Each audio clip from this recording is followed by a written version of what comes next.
Fujiwara spots Shino, the school's apex predator. She catches him looking and snaps at him with zero hesitation, but while she is busy acting tough, she forgets how to walk. She steps right into the open gutter. That is a critical hit to the ego. Fujiwara does not offer a hand. He offers a review. He calls it a masterpiece of slapstick comedy.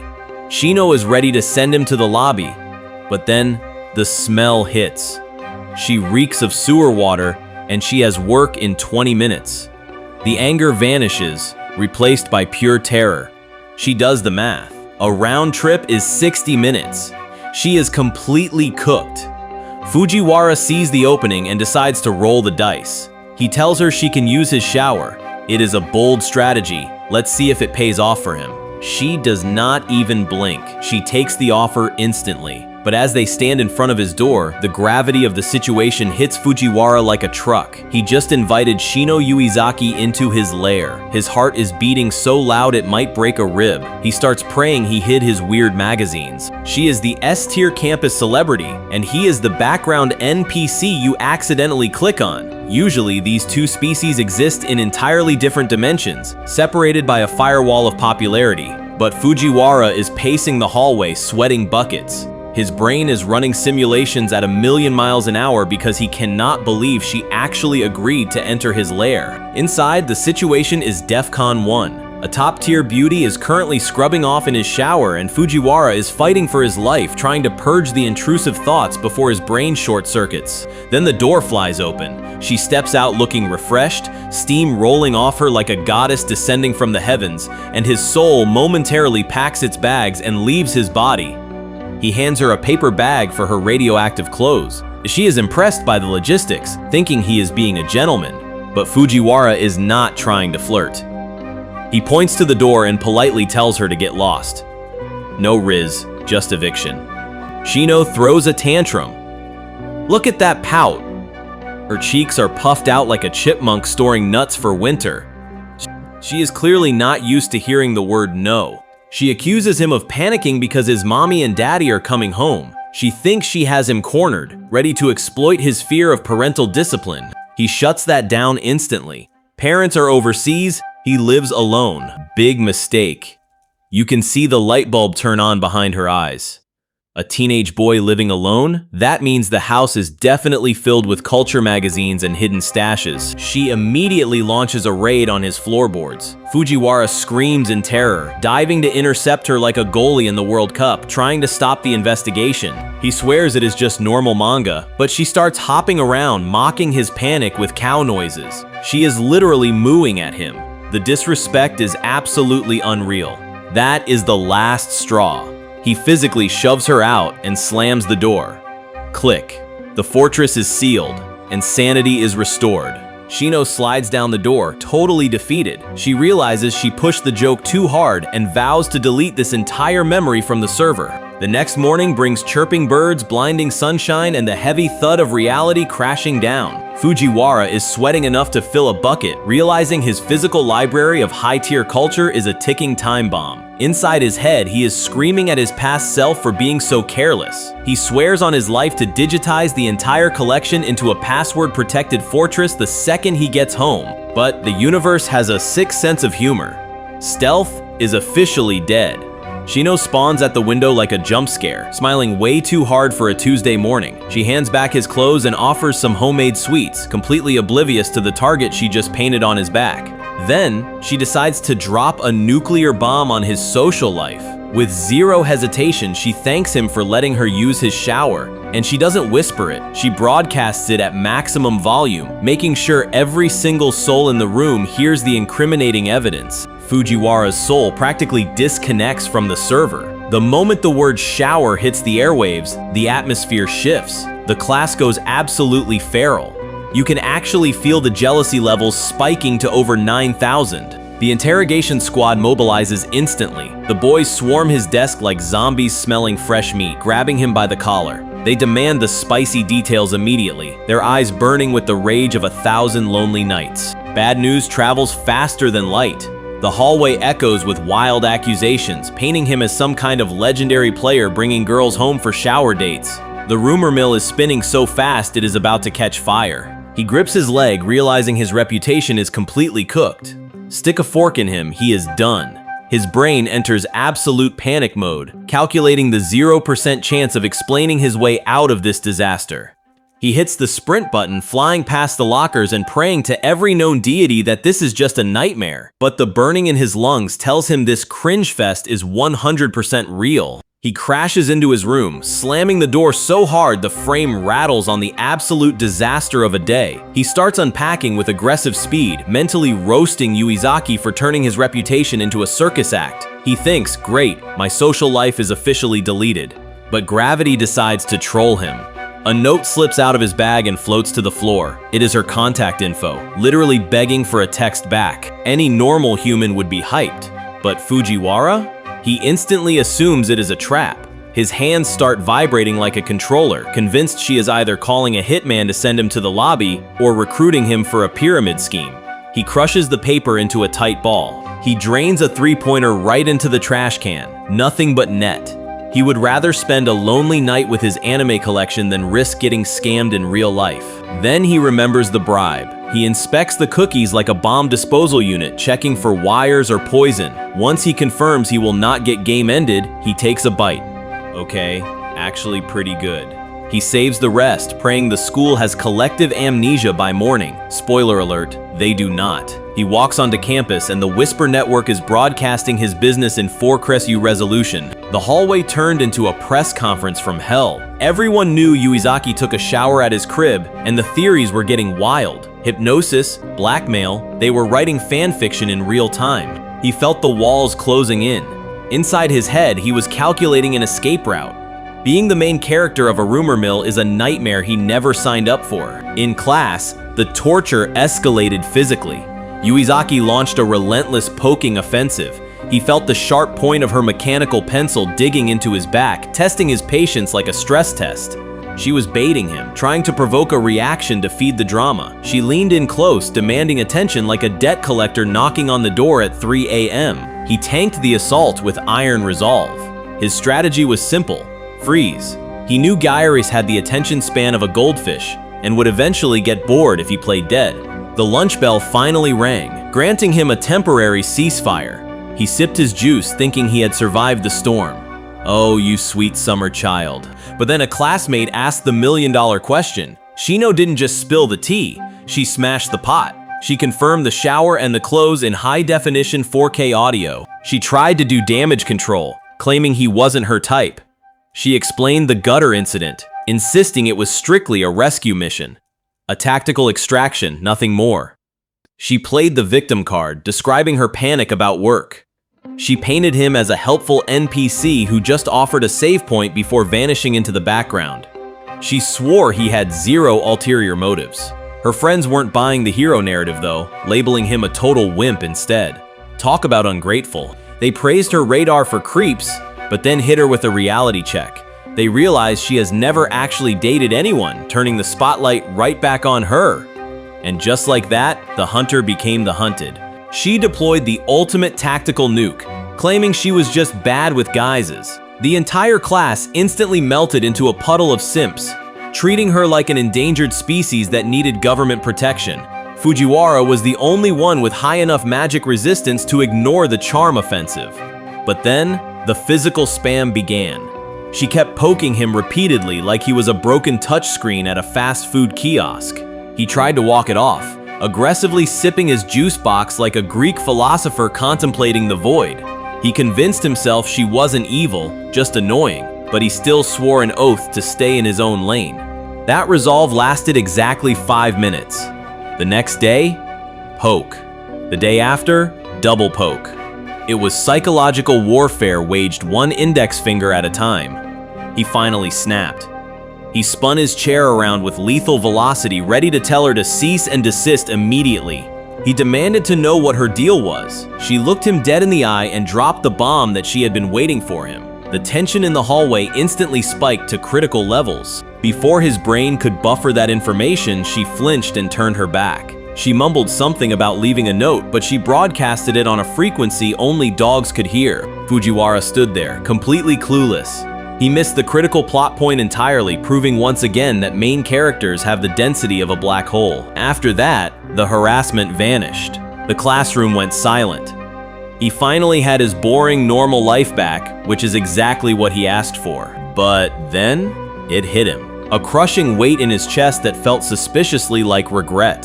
He realized he might have actually fumbled the bag. He tried to analyze her sad expression, but his brain short-circuited like a toaster in a bathtub. So he chose the coward's way out. He literally shouted that he was going to pretend none of this happened. Total denial. He convinced himself he was fine, but we all know a massive flag just got raised. Nature suddenly decided to escalate the plot stakes. The sky turned pitch black, and the rain started coming down like bullets. Fujiwara checked the news.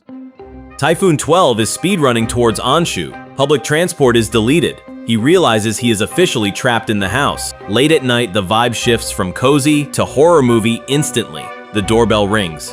He runs the logic. He did not order pizza, so this is a threat. He assumes it is a cultist selling divine salvation. He steals his nerves, ready to tell the intruder to get lost. He hits the intercom, expecting a ghost. Instead, he gets a jump scare of the best kind. It is Yuizaki, shouting through the static. His brain short-circuits. He snatches a towel like he is equipping armor and sprints to the door before she melts in the rain. There she is, soaked to the bone and looking absolutely pathetic. The trains are dead, she has nowhere to go. Then she drops the tactical nuke. Can I crash here? The bath heater screams like a banshee, signaling it is go time. Fujiwara does not waste a single frame, pointing Shino straight toward the bathroom with the authority of a traffic cop. He does not even let her open her mouth to argue. He literally shoves her inside and slams the door shut. Mission accomplished. Target secured in the cleaning zone. But the door creeps back open like a horror movie villain. Shino pokes her head out, roasting him for having absolutely zero gentleman skills. She is looking at him like he just kicked a puppy. He shuts that down instantly. He tells himself he is not here to win a popularity contest. He just wants peace and quiet. She keeps pushing the attack, teasing him about having the emotional range of a teaspoon, but then she gets weirdly quiet.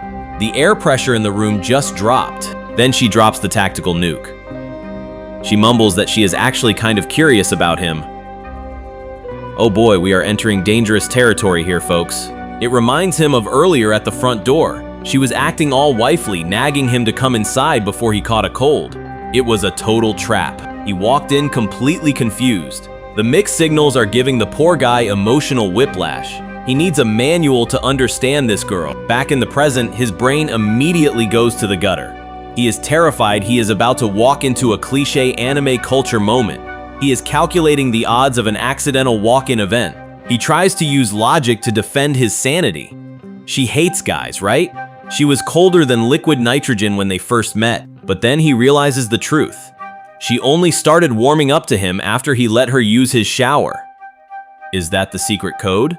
Outside, the weather goes apocalyptic. The rain is hammering the glass like it owes it money, trapping them in this awkward little bubble. He checks the clock. She has been in there forever. He starts wondering if she drowned or just fell asleep in the tub.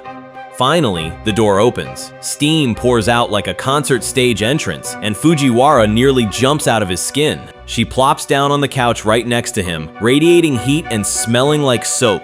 The personal space barrier just got deleted from the server. Fujiwara starts malfunctioning. He tries to calculate a normal conversation starter, but his vocal cords crash and it comes out as a nervous stutter. They start measuring commute stats like it is a power level contest. Fujiwara drops the mic with his 10-minute walk, and Shino stares at him like he just cracked the code to teleportation. The envy is palpable, but Fujiwara kills the mood instantly. He leans in, drops his voice to a serious whisper, and asks the million-dollar question. Is it actually okay for her to be here, or are the cops about to kick down his door? He brings up the final boss of this scenario, her parents. If they find out she is sleeping at a guy's house, he is getting sent to the lobby immediately. No respawns.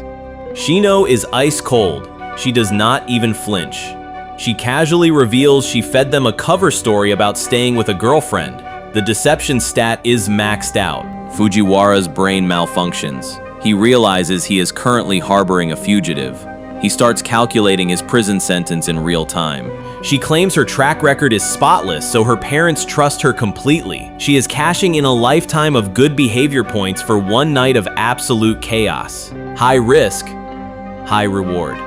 Fujiwara is not letting her off the hook that easy. He grills her, asking why she did not just crash with a female friend like a normal functional human being. She starts stammering, claiming it would be rude to drop in on them unannounced. But apparently, bothering him is totally acceptable. The double standard is wild. Then she gets quiet. She blushes hard and admits that his place was the first one that popped into her head. Smooth operator. Enough with the fan service, time for logistics. Her uniform is soaking wet, and with the storm raging outside like the apocalypse, the laundromats are closed. She refuses to let her clothes smell like a wet dog. She demands a bucket and soap, preparing to hand wash her gear right there in the living room. She is treating his floor like a medieval wash basin. Fujiwara throws a penalty flag on the play. He points at the hand wash only symbol like he is decoding a bomb, lecturing her on why the washing machine is a death trap for that fabric. Then he opens his mouth and immediately inserts his foot. He assumes she cannot do chores just because she is a gyaru. Shino snaps back instantly, defending her domestic honor like he just insulted her ancestors. He realizes he messed up and apologizes faster than a politician. Shino accepts the victory lap, teasing him for folding like a cheap suit. She drops some deep gyaru lore on him. Apparently, you can judge a girl's work ethic by her claws.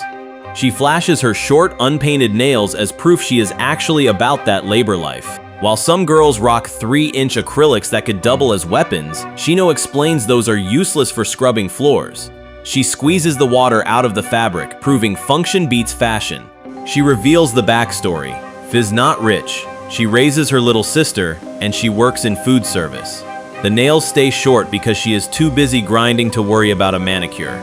Fujiwara gets hit with the respect status effect. He admits his impression of her just did a complete 180, telling her she is way more put together than she looks. Shino blushes, clearly not used to the sudden honesty. The mood shifts from hostile to wholesome in record time. Fujiwara starts overthinking it though. He feels guilty for judging her earlier and decides he needs to make it up to her right this second. He steps up and offers to help scrub the laundry.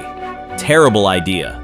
Shino reacts like he just pulled a knife, screaming in pure panic. He insists, reaching for the bucket like a man with a death wish. Shino throws up a defensive wall, shouting at him to stop before he commits a social felony. Fujiwara takes it personally, asking if she hates him. She has to whisper the truth to save the friendship. It is her underwear. Critical damage. She blurts it out loud. Fujiwara freezes, his brain finally buffering the information.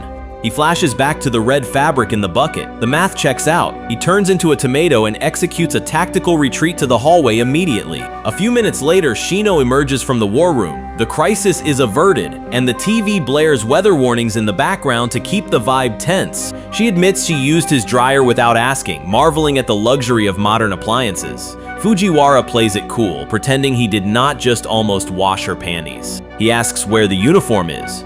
She points to the corner. He starts to lecture her on how to hang it properly, but then he spots something that stops him dead. Fujiwara activates dad mode, setting the AC to tactical dry to save the uniform. But the second they hit the couch, the air gets heavy. You could cut the awkward tension with a knife. Shino cannot handle the silence and demands entertainment immediately. Fujiwara raids his storage closet like a dungeon crawler and returns with legendary loot, a dusty retro console. They load up a party game and the psychological warfare begins instantly. Shino is winning, but she spots Fujiwara holding a chaos item. She tries to ban it, claiming it is too risky. Then, she gets arrogant. She flexes her first place lead and tells him a comeback is mathematically impossible. That is a massive death flag. Fujiwara drops the nuke. He reveals the item isn't a thief. It swaps their exact positions on the board. Absolute menace behavior. She trembles, begging for mercy. Fujiwara looks her dead in the eye and claims he doesn't care about winning. A masterclass in deception. He mashes the button instantly. The game swaps their ranks. He takes the gold and she drops to last place. Shino snaps. She starts throwing hands, screaming that he is a liar. Fujiwara defends his lawyer speak while tanking the hits. Suddenly, a massive boom shakes the room. The power cuts, plunging them into total darkness. The game just got real. The typhoon outside decides to hit the delete button on the power grid. Total blackout. Fujiwara is not concerned about safety. He is salty that his ranked match just got disconnected. He was about to secure the dub, and now he is staring at a black screen in pure agony. It is past midnight, so they need a strategy. Shino asks where she is supposed to crash. Fujiwara steps up like a gentleman. He offers his bed, assuring her that he already purged his room of any, quote, culture artifacts. He double-checked under the mattress, just to be safe. He volunteers for the sofa because the spare room looks like a tornado hit a storage unit. Shino worries about his spine turning into a pretzel, but he refuses to let a guest sleep on the floor. Look at him, sacrificing his lumbar support for the greater good. Chivalry is on life support, but it is not dead yet. He frames it as a selfish move so he does not look like he is trying too hard. It is a classic deflection tactic. Shino laughs it off, claiming she is not exactly a saint for barging in during a storm, but she accepts the offer. She knows he is playing the cool guy, but she lets him have the win. She drops a compliment that hits him right in the feels, making the air thick with awkward tension. Fujiwara realizes he is in danger of catching feelings, so he tactically changes the subject to navigation. He fires up his phone flashlight to brave the pitch-black hallway like he is exploring a dungeon. But Shino needs more than just lumens. She grabs his hand and squeezes tight, demanding he guide her personally. Fujiwara's brain short-circuits instantly. He looks at their joined hands and forgets how to function. System error. Reboot required. Her hands are freezing, like she just high-fived a snowman. She quotes the old cold hands, warm heart proverb to justify the hypothermia. He calls it superstition, but she calls it proof of her angelic nature. You cannot argue with that logic. This triggers a flashback. Back in school, when Fujiwara was acting like a moody edgelord, Shino was the only one who treated him like a human being. She bypassed his cringe defense mechanisms. That is why he trusts her. She saw the person behind the angst. He drops a massive truth bomb, calling her the kindest girl in the world. As soon as the words leave his mouth, he regrets the vulnerability. The cringe is too strong. He drags her down the hall to escape the awkward atmosphere he just created. He tries to roast her for trembling, but she denies it with a straight face. They reach the door and slam. She shuts him out cold. 1 second they are having a moment, the next he is staring at the wood grain. So much for the romance arc. He stands there confused, wondering what just happened. Then he hears a weird flapping noise from inside. Panic sets in. He bursts back into the room like a SWAT team and finds a hooded figure collapsed on the floor. This just turned into a horror movie. He calls out, no answer. He decides to gaslight himself into believing everything is fine and goes to sleep. Just ignore the ominous figure, right? But under the blanket, the intruder is wide awake and watching. Sleep tight, Fujiwara. Fujiwara's morning alarm isn't a ringtone, it's a metal ladle connecting with his skull. Shino is absolutely spamming the attack button on his forehead. He screams for mercy, wondering if he's being assassinated, but she claims she's being gentle. That is some twisted demon logic right there. Suddenly, the pain fades as his nose picks up something weird. It smells like heaven. He looks down and realizes a full traditional feast has spawned on his table out of nowhere. While he was unconscious, Shino apparently speed ran the supermarket the second the typhoon ended. That is some serious borderline obsessive dedication to breakfast.